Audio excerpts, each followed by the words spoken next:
but apparently Natasha Howard and Kelsey Mitchell can shoot whatever they want. Now, speaking of that bench and those rotations, is Bree Turner the answer? We've seen her play the last few games, and we've seen her play relatively well. So, if that is the case, what has she been doing on the bench all season long?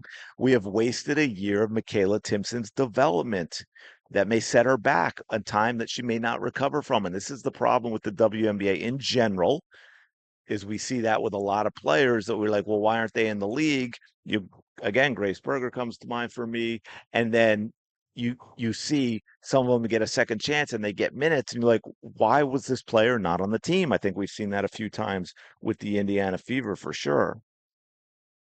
Ari McDonald, Chloe Bibby, Odyssey Sims, you know the drill. None of them were on teams. Now, at this point in time, you can't really expect much from Michaela Timpson because she's basically ridden the bench all season long. She's not going to be very sure of herself. She's had some games where she's gotten solid minutes and performed very well, only to not play in the next game, which of course is going to hurt your confidence. And the same goes for Bibby and how she has been managed. Now, obviously, that's a slightly different situation in that she came to the team very late, came on a 7-day contract, but also all we know, she basically secured the rest of the year contract her very first game. Now she went from being a great help to the Fever, able to stretch things out, nailing three-pointers, playing 12 to 15 minutes a game, to where now she's getting yanked if she misses a couple of shots, or she's getting yanked if she hits a couple of shots, because again, we can't have that hot hand, and now she's going back and playing a minute here or a minute there or not playing at all, and all of a sudden now we have a mysterious injury.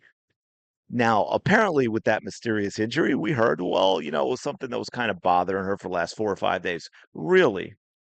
Really, it was? So, why was she at the driving range earlier that day? Or it might have been the day before. But if the knee had been bothering her for 5 days, what was she doing at the driving range? Because I'm just telling you, from someone who's had a knee injury and has had a knee bother them from soccer and from basketball as well, I'm certainly not going to the driving range because that is going to hurt my knee. I'm just saying it's going to hurt my knee. Terrible treatment of some of these players. Caitlin Clark, obviously, Aaliyah Boston in some ways, and we'll get to that in a minute, but also Lexi Hull and Sophie Cunningham. We've seen that multiple times where Lexi Hull, I can't remember who it was for now, but was it Ari McDonald where Lexi Hull got pulled out of the starting lineup for that reason? She never gets anything run for her. We saw that last game when she had the hot hand for the team, and then yet she went for a stretch where it's like they didn't even give her the ball. Stephanie White did nothing to run plays to get Lexi Hull the ball. Um, Caitlin Clark and Aaliyah Boston, she's wasting their talent. She's having Kelsey Mitchell put up numbers, but Kelsey Mitchell could be a much more efficient player. But we'll get to that in a minute as well. We saw early in the season. Well, let's not forget that Caitlin Clark did play 13 games in which they went 8 and 5. And most of that time, unfortunately, she was used as a decoy. We heard about all about the off the ball nonsense. And what was she doing off the ball? Were they running multiple screen actions in order to get Caitlin Clark open for shots? No. No, they actually were not doing that, shockingly. Instead, they were using Caitlin Clark to go set screens for other players and get beat up because, man, if you want to knock a player around, you love it when they set a screen against you and then you just run right through them. But she was never being set up to get the ball back for shots. That's why Caitlin Clark has a higher percentage of points scored unassisted than any other player in the league.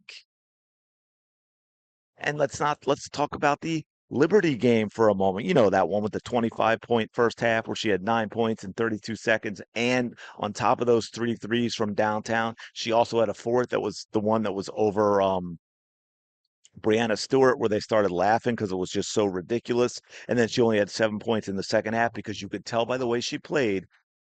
Stephanie White said at halftime, that's it. No more scoring for you. We don't need you to score. You're going to be out there. but I want you to set up other players. No more of this point stuff. Caitlin Clark could have easily dropped 50 that game. Last game, I talked about Boston and how she was used in the post game, so I won't go into a lot of depth, but I talked about how she was being used as this Jokic type of player out there, and I think it doesn't work when Caitlin Clark's not